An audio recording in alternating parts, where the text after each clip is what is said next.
Good afternoon, everybody. Thank you so much for joining us today.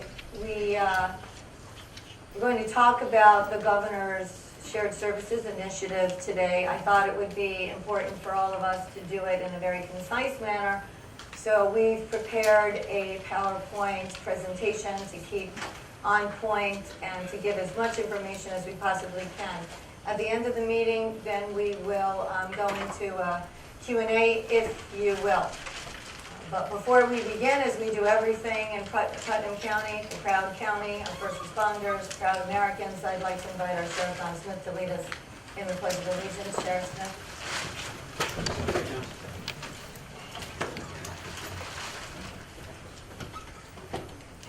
Well, thank you all for being here, and we always honor America at the start of every meeting. In Putnam County, we don't do it in a rote manner.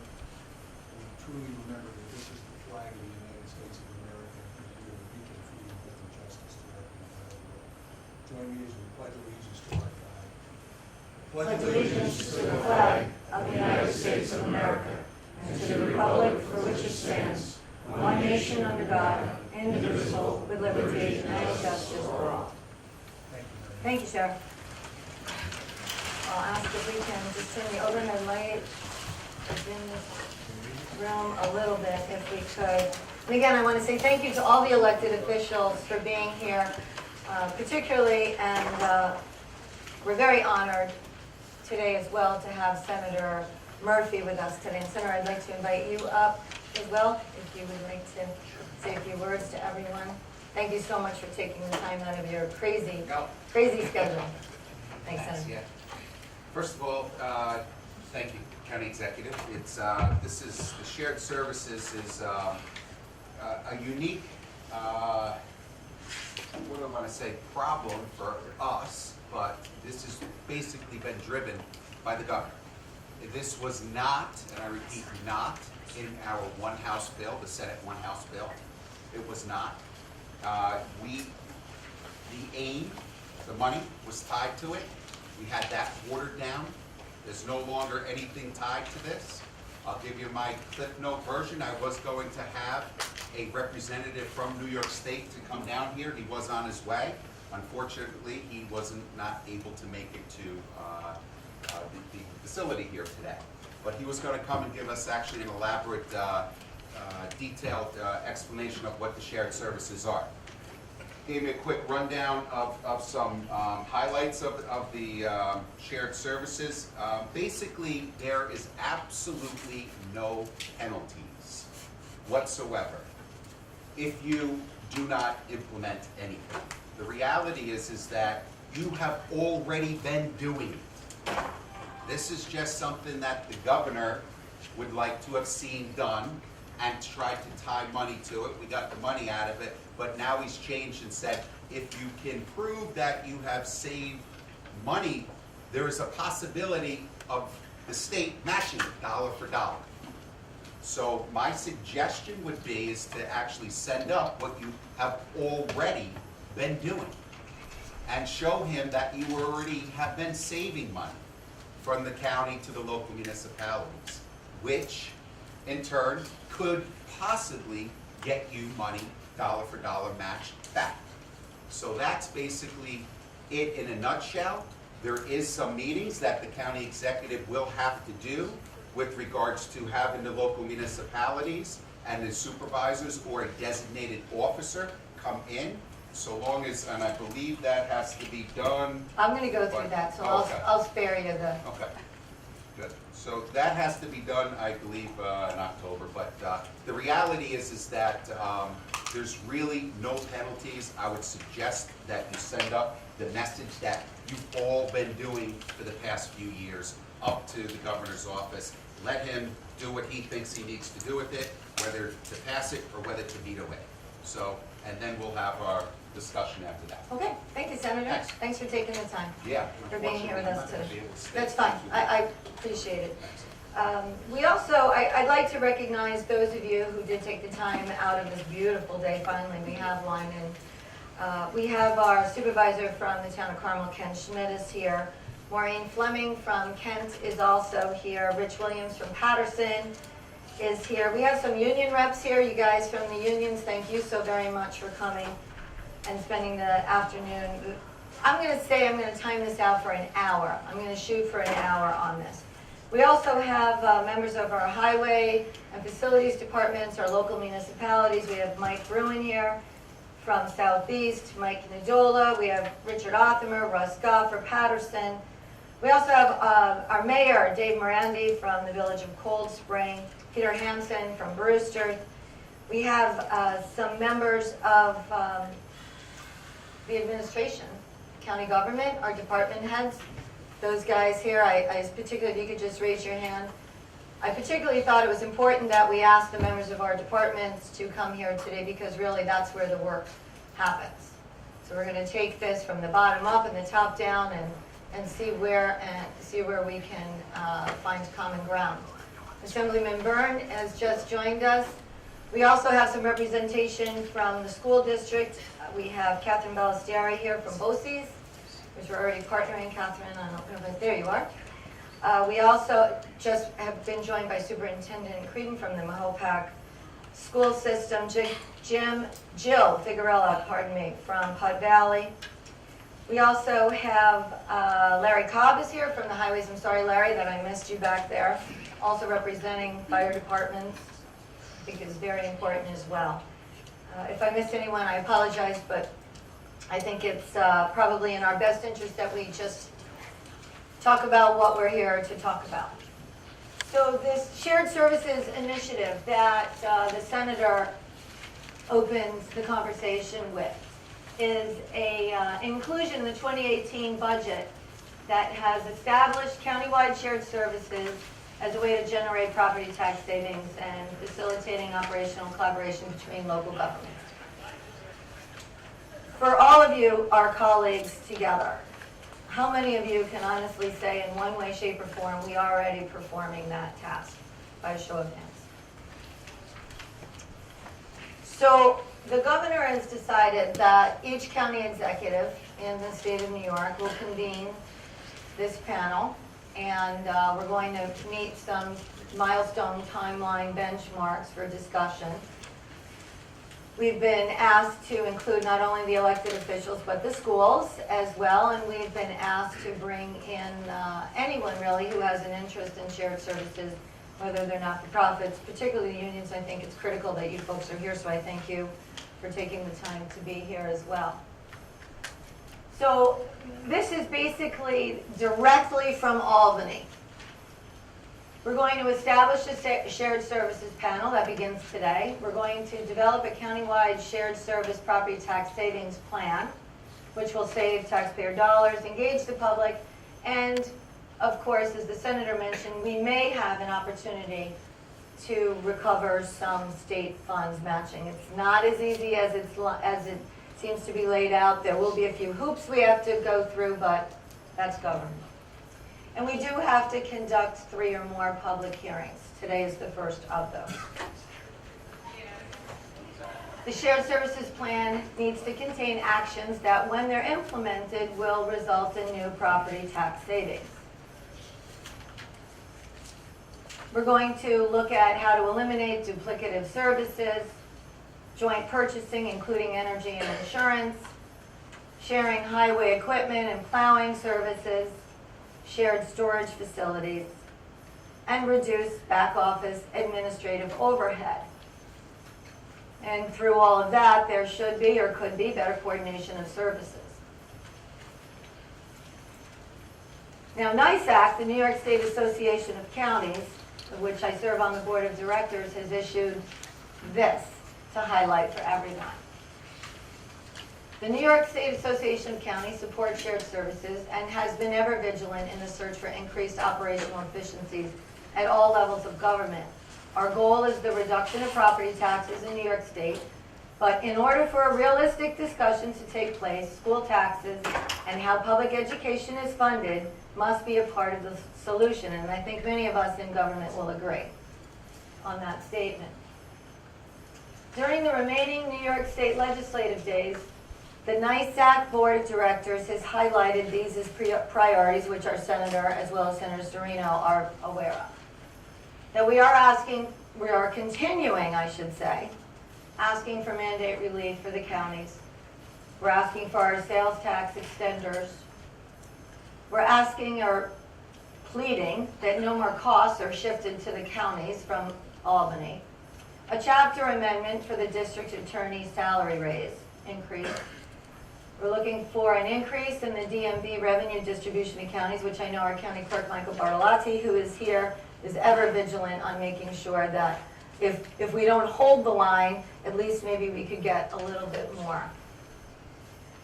And promote video conference court appearances, which is very interesting and, in a sense, something that I think this county is very proud to say we've embraced this idea 10 years ago, and I'm going to drill a little bit deeper into that in a few slides. And then, of course, there was a county option for pre-arraignment holding. Okay, so here's a couple of examples that are currently in place in Putnam County, just to get everyone a sort of sense of idea of what we have already been working on here in Putnam County.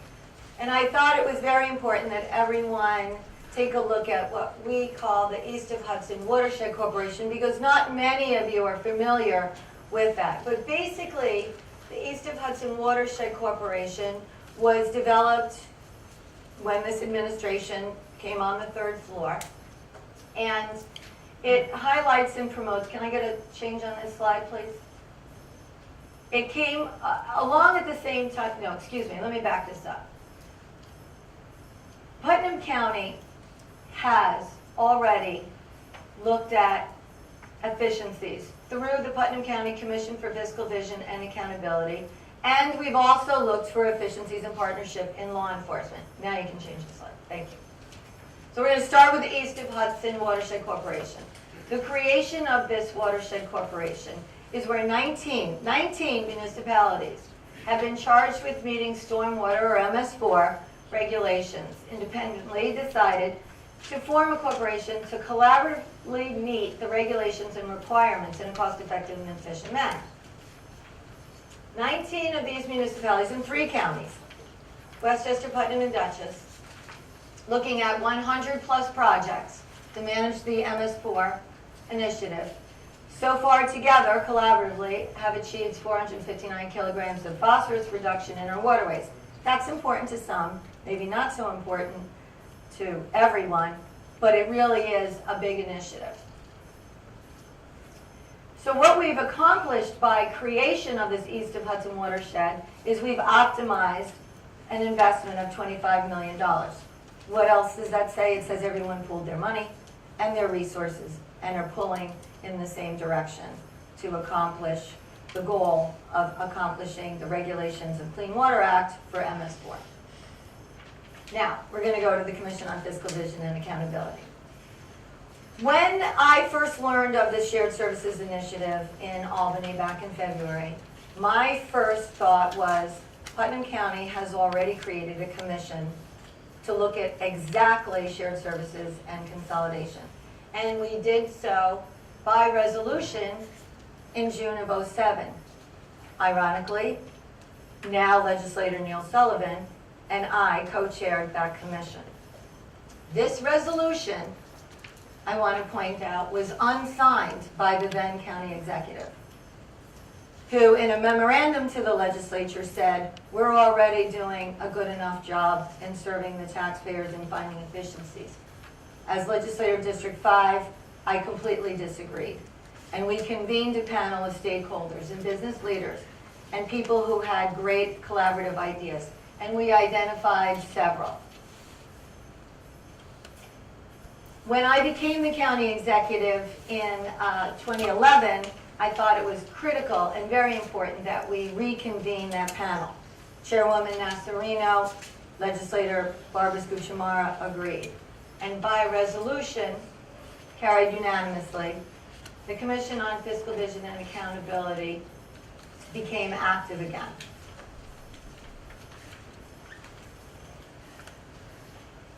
So the commission was focused, and it continues to focus, on a fiscal vision for Putnam County.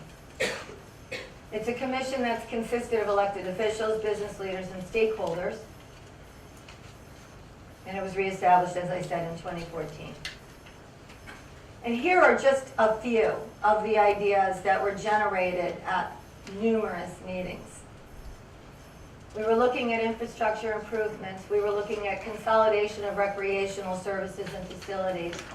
We were looking at the org chart in its entirety and how everything really does operate in government. We looked at assessors and how properties were assessed. We looked at police department consolidation. We looked at the highways and facilities sharing services. We looked at how we could maybe combine and collaborate on refuse and recycling services, health insurance savings. We talked with school superintendents about the consolidation of we would refer to as back office functions, payroll, purchasing, administrative functions. And we looked at the Fairfax, Virginia model of a school district, where very successfully in Fairfax, Virginia, multiple school districts are managed by one school superintendent. We looked at energy consumption and purchase, by the way. And we looked at electronic video appearance. Now this was 10 years ago.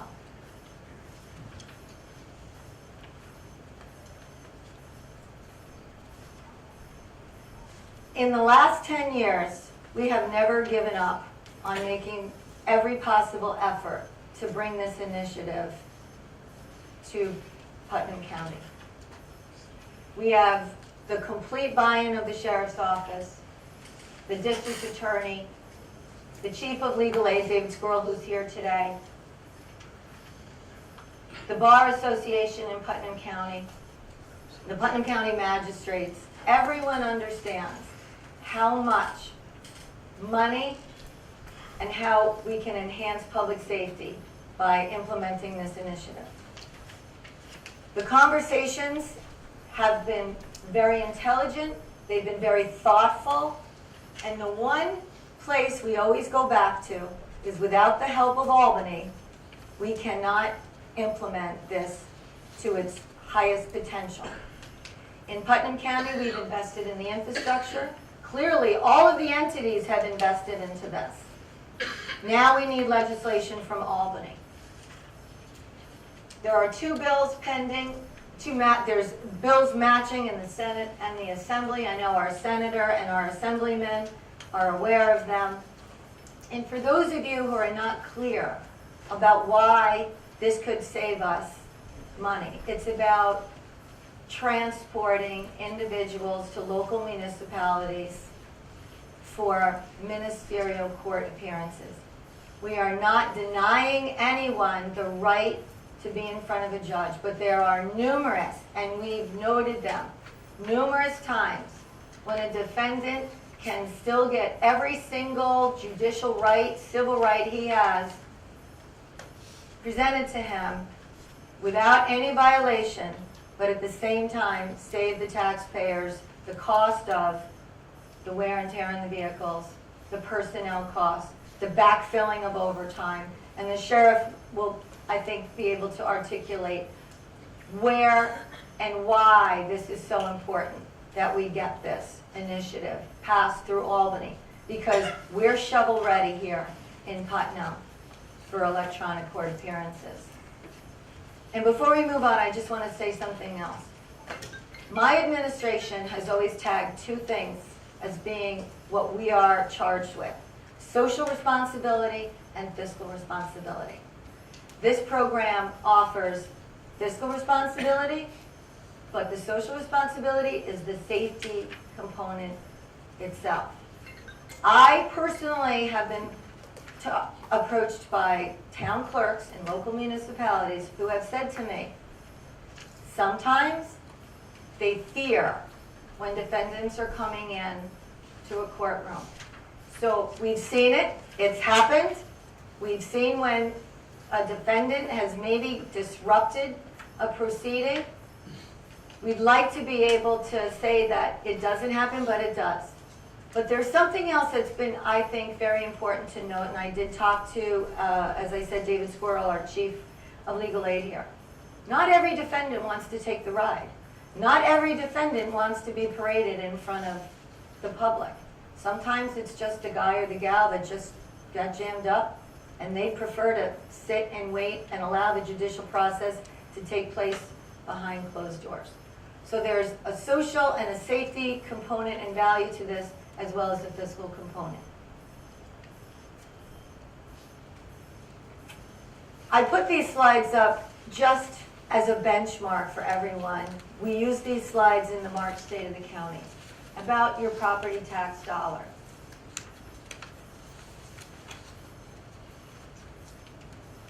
Our school districts on our tax dollar are 71% of our $1. Our towns are 18%. The county's 9%. I'm proud to say in New York State, Putnam County still has the lowest county tax portion on all bills in New York State. And then we have our fire districts and our villages. So I just want everyone to put everything in perspective here as we're trying to target where we can find efficiency, where the big money is. We can find the little money. We've found the little money. There's low-bearing fruit, as Legislator Sullivan said, we found through the Commission on Fiscal Vision. But where's the big money? So this is our timeline. This is what the governor has instructed us as elected officials and leaders in our community to follow. The creation of the panel, which we're here today. In each one of your handouts, I've made sure that this slide presentation is including everything, because I know it's very wordy, and I think you can all take the time to read it yourselves. So I'm not going to waste anyone's time here and read what you can read on your own. But basically, we'll start with the creation of the panel, which we're here today. We have to develop the initial plan no later than August 1st. It has to be submitted to our county legislative body. Again, Chairwoman Nassarino is here today. Legislator LeBeau is here today. Legislator Sullivan is here today. And then these are the following dates that we've picked to fulfill the requirement. We'll meet here. If you yourselves cannot attend, please make sure you have a representative. But because of the compressed time frame, we've had to push them very close into June and July. Okay, so no later than September 15th, a plan has to be submitted. And then we have to hold public hearings. And then you'll see the details enclosed in your handouts. The panel votes on the plan that's submitted, and if the plan is approved, the CEO, which is me as county executive, will submit to the director of the Division of Budget a certification of the plan. And then we hold our open public forum meetings, making sure that the public is fully aware of what has been included in this plan. If the plan fails or it's not voted on, I have to release to the public a report of the proposal, including the vote of the panel, the vote of each panel member, and the reasons for their vote, which in your votes, whichever way you vote, you have to include the reason for your vote. This is a directive from the governor. And then, the CEO shall then follow the same procedures defined in the section to attempt to produce an approved countywide shared services property tax plan by the deadlines. A public presentation of what we have come up with must be by October 15th, which would be about 2 weeks after we submit our 2018 budget. Okay, so I've identified to try to streamline where we're going initially, and then of course everyone has the opportunity to remit their own thoughts and ideas. But before we get to a Q&A, I do want to ask our sheriff if he would come up and speak to one of the three bullets that I think are somewhere that we can probably have further discussion. So Sheriff, if you could, here, I'll give you that. All right. Thank Thank you, Mary Ellen. Well, good afternoon, everybody, and I want to thank our county executive for her presentation today and for providing leadership on this. I want to thank our legislature for their leadership on this. And I certainly want to thank the governor for putting this forward. At the same time, though, I think it's important to note that this is not a new concept in Putnam County. Putnam County has been doing shared services for a long, long time. Mary Ellen, that doesn't mean we can't look at it again, come up with new initiatives, but I can go back to the days when maybe you remember the term partnering for Putnam. Sam Oliverio, the supervisor of the great town of Putnam Valley, remembers as a legislature. There were a lot of initiatives, whether they be salt sheds or all kinds of working together as a team. The highway superintendent back there is Larry, thank you so much, Larry Cobb, for remembering that. So, Mary Ellen, we are doing shared services in Putnam County. I want to note that in looking in the vision statement of the Putnam County Sheriff's Office, there are 10 bullets. And in there is a department that is fully integrated into the Putnam County government team, working in partnership with other departments, municipal governments, school districts, community organizations, and the news media. In other words, sharing resources, working together as a team. The whole emergency services community, police departments and ambulance corps, and our emergency medical first responders and fire departments working together, that's an example of shared services. You know, when you look at the holding of pre-arraigned detainees, I believe that was on your slide, Mary Ellen. Let me just go into a little detail on that. A few years ago, each police agency would hold its pre-arraigned detainees. In other words, if you had somebody that was under arrest and you couldn't get them arraigned, you had to hold them in a holding cell until you could get them before a magistrate. Didn't make a lot of sense. We had to go to Albany. I don't know if Kevin Byrne and the senator is still here, Assemblyman and senators, I think the Assemblyman's still here. We had to go to Albany to get legislation to allow us to have all of the pre-arraigned detainees held at the Putnam County Correctional Facility. Not inside the jail because they weren't committed by a judge, but in the holding area where we could professionally take care of them. And what this meant for policing throughout the county is the local police agency could get their patrol back out on the road, keeping the county safer. And at the same time, sometimes even reducing overtime. The SRO program, School Resource Officer Program, is an example of the school districts working with law enforcement in Putnam County government. The ERT program, Emergency Response Team, the Kent PD, the Kent Police Department, the Carmel Police Department, and the Sheriff's Office, all training together, working together, overcoming obstacles, all kinds of, Jennifer's here, all kinds of legal obstacles, so that we could have this joint special weapons and tactics unit, especially following 9/11. And that's in place, and that's an example of working together as a team. Recently, the town of Carmel has asked for more shared services from the county, Mary Ellen, and the county executive and the legislators have supported us on that. We've actually picked up a sector in the town of Carmel, helping the town of Carmel continue to police a very fast-growing town in a very economical manner. And the town asked us for help out on Lake Mahopac, and we were certainly glad to provide that help with the support of our county executive and our county legislature. We are very, very proud of everything that we've done. Putnam County also provides identification and forensics unit support to all of our local PDs. It doesn't make sense that every police agency, particularly the smaller ones, have their own ID and forensics unit. So we provide that support. And I could go on and on and on and on, but I'm not going to, because I've been asked to specifically talk about the video court appearances.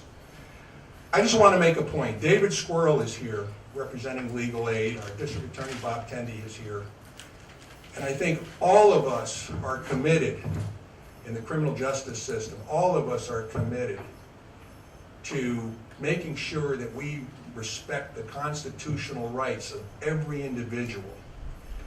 In no way would video court appearances violate the rights of any defendant.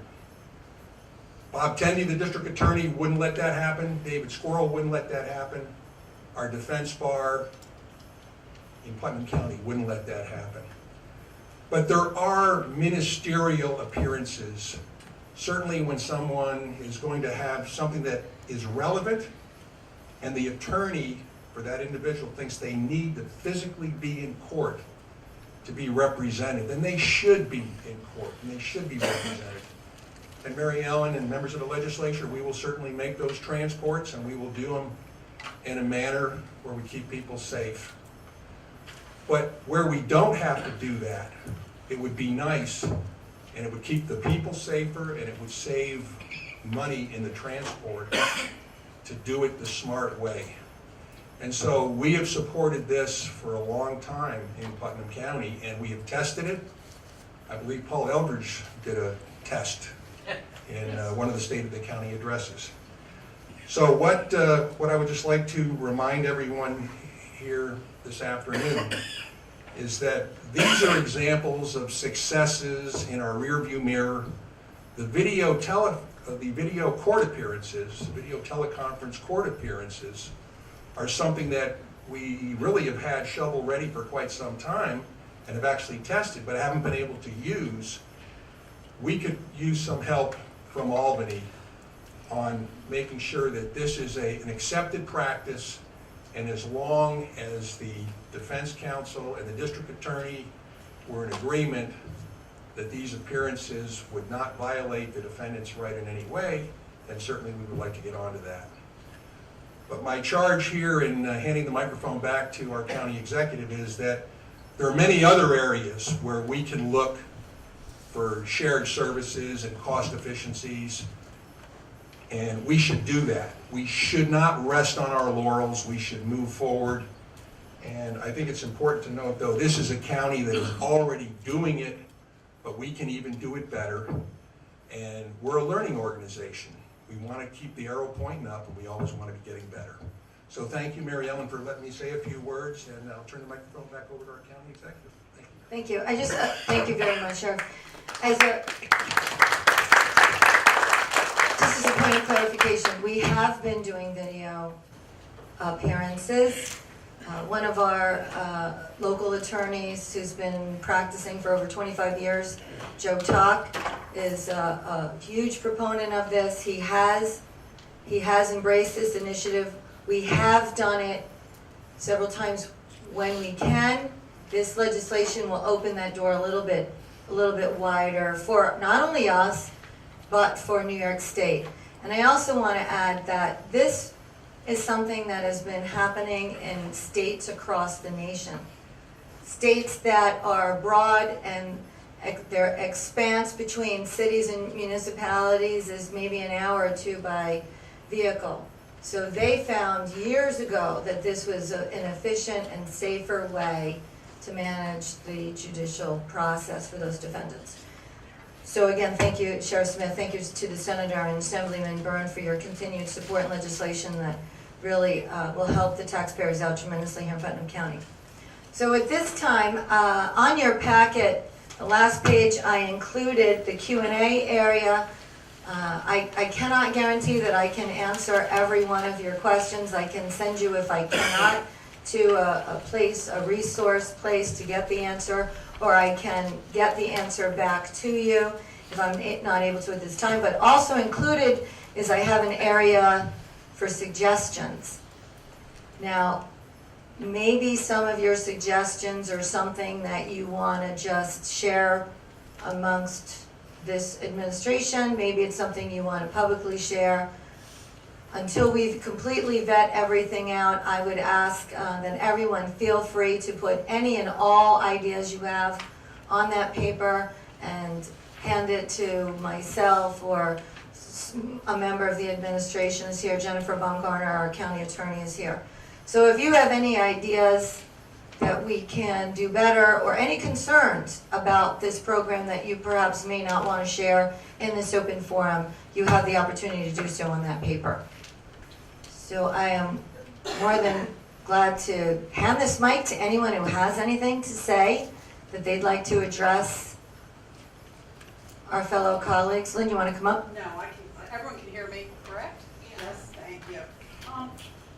When you were talking about this shared service panel, how many, and I am here on behalf of the town of St. Louis, just to do a short straw, I'll tell you. But who exactly is on the panel, and what does the number come out to roughly? In the initiative itself from the governor's office, it does detail amongst yourselves, you can designate an individual. I guess what the bigger question is, are you in violation of the open meetings law?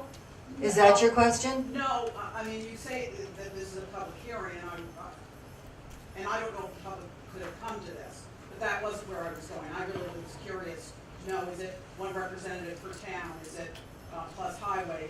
Is there a hard number? No, he left it very, very loose, in our opinion.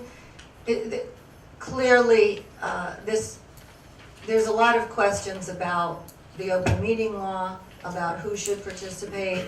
I think when I read it, the way I have interpreted his message is someone from each municipality or entity should choose someone to represent them, to be in attendance and to bring the information back. I will tell you, Lynn, everything that goes on here today and moving forward will be available online.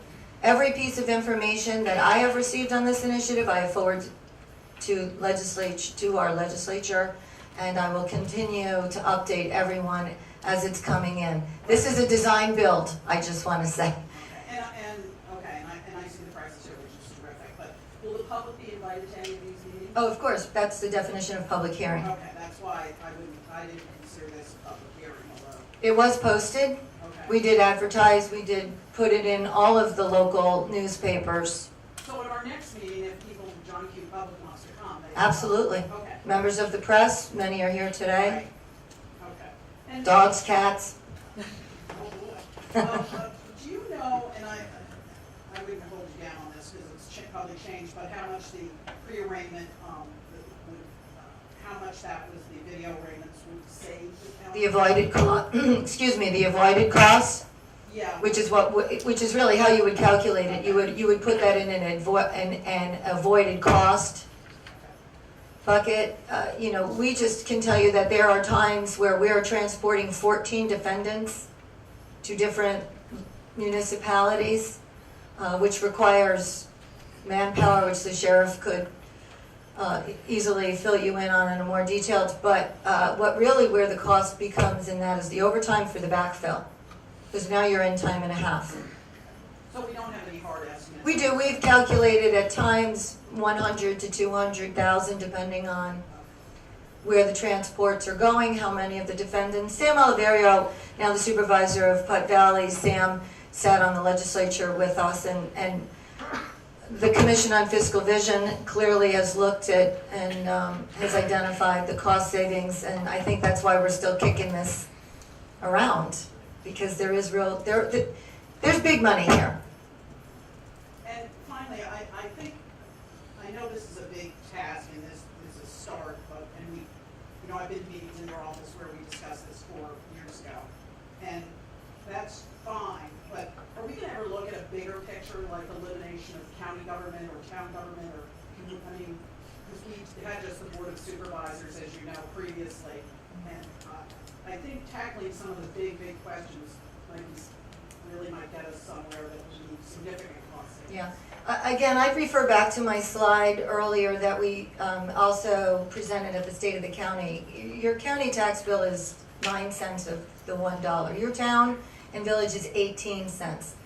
Where's the big money, Lynn? It's in the school districts. That's where your 71 cents is. And to be fair to everyone here who are elected officials in government, I think each and every one of us, regardless of our political affiliation or party, you know that we all work very hard in finding efficiencies and making sure that we do not spend more money than we need to do. The real money here is in the school districts, and I mean no disrespect to anyone who's attended Superintendent Green, I think he will agree. The schools are the victims of mandates as much as we are. It's all the Albany shifting that continues to happen budget after budget, and sometimes mid-budget cycle. So, you know, that's why I highlighted the Fairfax, Virginia model, and for anyone who's not familiar, I would encourage you, and Sam, who's an educator, clearly understands. Fairfax, Virginia is a very highly successful rated school district who has adopted a model where one superintendent manages several school districts. And I don't want anyone to be confused. We're not talking about losing the Mahopac Indians, sorry Kenny, or the Carmel Rams, or the Blue Devils. It's not about that. It's about, can one superintendent manage, in our particular circumstance, 6 school districts at, I mean, the salaries I think are in excess of 250,000 plus. So, you know, that's real money right there. And I would say though that doing some research and looking at other states that don't have county government, and I'm not pitting this just on county, because I think in the southeast it's relatively, well, everything's expensive, but for example, in Connecticut, in Massachusetts, in New Hampshire, and in Rhode Island, not New Hampshire, excuse me, Vermont, they do pay less than we do. So For what? their property taxes are less. The reason New Hampshire's more is that, of course, they have no sales tax in New Hampshire. I'm sure that New Hampshire, Connecticut, all different, all of our neighboring states have probably efficiencies that we could look at, but I would like to honestly be proud of the fact for everyone's hard work here in Putnam County, working together with the municipalities in the villages, and all the not-for-profits, and our seniors who volunteer, and our veterans who are always there. What we deliver to the people of Putnam County, and just by that screen alone, 9 cents of every dollar, I don't think we have to look far to figure out that we're doing a pretty darn good job here. Okay. I think by reason of being here, we can, with all due respect, We're always going to find something. anyhow, thank you. That's right. Thank you, Lynn. Yes, Sam? Yeah, Mary Ellen, Senator Murphy had discussed that we could present prior shared services initiatives. I know in our town, we have the salt shed, we have the SROs, we have a boat patrol in Lake Oscawana, we have the sheriff's patrol in our town when we used to have a police department. Talk about shared services, the county has been very good to our town, and I will say that emphatically. Can we use those? No, Sam. We're not allowed. I'm so glad you asked that question. That's critical. No, and that's the very frustrating piece to all of this, is that everything that we have done, I mean, 10 years ago, by resolution, the county legislature adopted, without the support of the county executive, adopted that commission. And taxpayers and elected officials and people who work in not-for-profits and volunteers spent hours that turned into weeks, to months, to years, looking at ways that we can find efficiencies. And I was successful with the cooperation of the legislature to adopt and to implement and to execute. We get no credit. It's all moving forward. Anyone else have any? Carl Rody? Mary, I just want to make a point here about the irony of this whole thing. And this is something that we just recently been talking about, that the governor wants us to do all these shared services throughout the county, and I think that's a wonderful idea, but at the same time, the governor wants to eliminate our shared service with New York State Division of Veterans Affairs by closing down our Division of Veterans Affairs office. So he doesn't want to do shared services with us, he wants us to do shared service. I think that's pretty ironic. Yes, and we did, in the Certus email that we were both made aware of, it did give us pause for concern how his area, where he's decided to consolidate, is really in the elimination of veteran services. You know, he who holds the gold holds the rules, is the old saying. But we'll fight that, right, Carl? Yes, we will. Dogs are for. Fido. Anyone else? Yes, ma'am. I have a quick question. The figures that you're using, 9 cents for the county and 18 cents for the town, I'm assuming that's an average. You assumed correctly. Okay, so what is the actual? We did this back in March, Kathy. I can get you those numbers if you'd like Yeah, just to. interested, yes, thank you. You'd like a breakdown of each town's? Okay, I think we can get that easily enough for you. Supervisor Fleming? Just kind of harkening back to Lynn's point, if this is going to be a panel, this is kind of a big group to sit around a table and hash things out. Are the planned meetings all going to be groups of this size? I understand that the public, should be invited, but I know in my town, we have town board meetings, it's like the 5 of us kind of, talking about what we want to do, and this is kind of a cumbersome route to really. Yeah, that was something that we, again, remember, all of this is driven top down. This initiative and all the definitions and guidelines are coming from Albany down. This was something that we discussed on the board of directors at NISAC. I could call this a no-huddle play and be not too far off the mark on it. What I would suggest is each individual township, village, entity, unions, and sit amongst yourselves, identify what you'd like to bring to the panel is probably the most efficient way to handle this. And again, in a very compressed time frame that we have. Yes, sir. Just to go back to what was asked before, to get the specific information on each town, I think all of us would be interested in getting that information. Yeah, when we do it, we'll compile it for everyone.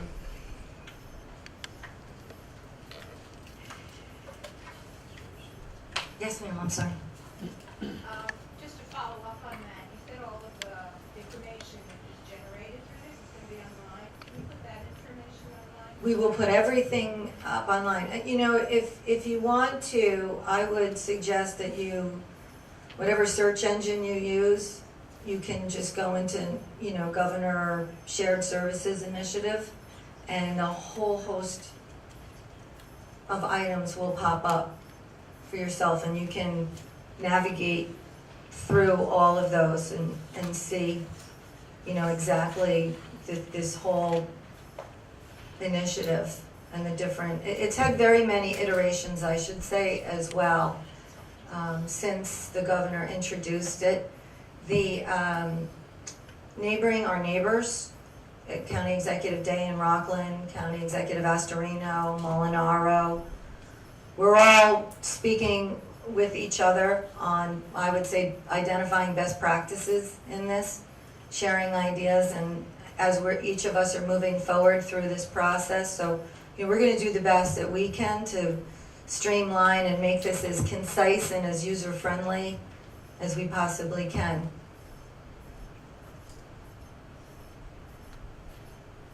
Assemblyman Byrne? Yeah, I don't, not so much an idea, just because I'll stand up. I'm sorry I was late, kind of like the budget, but I just wanted to say, I don't know what Senator Murphy said before, but I wanted to say thank you for everyone to come out here today. Speaking only for myself, I know a lot of my I can tell you, a lot of my colleagues in the state legislature, we weren't really in favor of this. I personally voted against it. Not because I'm against shared services. I think it's a great idea, and I think our county executive pointed out some really good examples of what we already do in Putnam County with our towns, the same thing with the sheriff, with our fire departments. But I do think it's very difficult to mandate cooperation. That being said, we're here, so I think we make the best of this situation. It's definitely frustrating because I know how hard you all work individually and as a team. So I just want to say thank you again for being here. And it's, hopefully we can make the best of this situation. Now that we're in this spot, let's try to make a positive out of it. I personally was upset. When we did the governor did the State of the State, we were up in Albany, so I couldn't do his little tour when he was in Westchester County. So I went down to Yonkers, where the Secretary of State, Rosanna Rosado, gave her presentation, and I saw that same little slide where it goes, here's the little bar for the state income taxes, and here's the big bar for the property income taxes. And I thought that was very disingenuous, because I know how hard you guys already work. And the state does need to do more on mandate relief, so I know me and the senator are working tirelessly on that too. But again, we are where we are right now, so I think we make the best of the situation, and we try to get some positive results for the taxpayers. Thank you, Assemblyman. Anyone else like to share anything? Anyone from our unions? You guys have any thoughts or concerns as we move forward? Any suggestions? We're on board, and we look forward to sitting on the panel and coming up with ideas and working together. Thanks, great, appreciate. Superintendent Creedon? We'll share in any way we can. It's a combined problem for everyone. When we think of the impact the taxes have on the average family in the county, it's major. It's a major issue, and it's something that is of concern to everyone. Right, thank you. So again, we have, oh, I'm so sorry. I'm Fran Wills, I'm the superintendent of schools in Putnam Valley. Hello, welcome. And I just like to say that we do make use of shared services with the county. We have an SRO, two actually, in our school district. And the finest representatives, criminal justice that I've met in my long time in school districts. Also, though, you have a very wide-ranging social services network in Putnam County. I happen to, again, it's one of the broadest and most helpful set of social service, social service network. And it's vital right now because we are seeing, and we've talked about this today with our superintendents, Dr. Creedon and I were together at our superintendent's regional meeting, that one of the major issues we're dealing with is the mental health issue in our schools. Much of it due to the use of drug and alcohol, and what that's doing to our population. And this is where I think the county has wonderful resources for us that we take advantage of. We have the CTC group in our schools, so we are doing things, and I know we did this once before, the shared services, and we had the same rule. You couldn't use what you, remember, Jill, we did this. Schools have been through this, and you couldn't use any of the services in your document that you had been using for many years. The only thing I will say is that it does compel us to come up with any ways that we can, again, make this work for our taxpayers. But it is one of those legislative regulations that sometimes is not appreciated because of the work that it imposes. So I guess we have to make the best of it in terms of how can we be creative and make a difference in some way. That's right. I think to your point about the mental illness and substance abuse, one of the things that I've noticed, most importantly as the county executive, our providers, our not-for-profits and our professional providers for mental health, substance abuse, our veteran services, senior citizens, because the funding faucet was basically shut off for what they were used to. Everyone is working together closely, sharing the resources. So again, to your point, we are working together, and we have gained a lot of ground. And it's not always in the money. Sometimes it's just in the ideas and the execution and the implementation and finding better ways to do things more effectively and do what we are charged to do, which is to provide the very best services that we can to all of our residents. Yes, Superintendent. In one aspect, in shared services, Mayopac Schools has opened an academy in our middle middle school level, specifically for students who are struggling with mental health or with phobias. And school districts from around the county are sending their students to this shared program, which we're working with our BOCES, simply because it's more cost effective. So we are looking at those different models, and even in our high school academy, we are also, for students who are struggling, getting referrals from other school districts. Primarily because of not only the way we can save our tax dollars, but because we can maximize our clinical impact when we have focused faculty that are professionals in these areas that can make the interventions that are needed for our young people. Correct, and make a bigger difference if we can. So our BOCES, Catherine Ballestari, is here, and I wish we had developed our partnership years ago. Just think of the credits that we could get. So we're ahead of our time, right? We're ahead of the curve. But I want to thank everyone for attending. I look forward to seeing all of your ideas. Please feel free on the fly if you think of something to reach out to myself, to the chairwoman of the legislature, to the Commission on Fiscal Vision. I hope that you guys convene, and I'll make sure to forward the information that I received today back to you, and I look forward to seeing you all again in the next meeting, which was, let me just pull that slide back up, June 20? Am I? Ooh, I'm better than I thought. Okay, June 20, 4 o'clock. Same bat channel, right here. Thanks, everybody.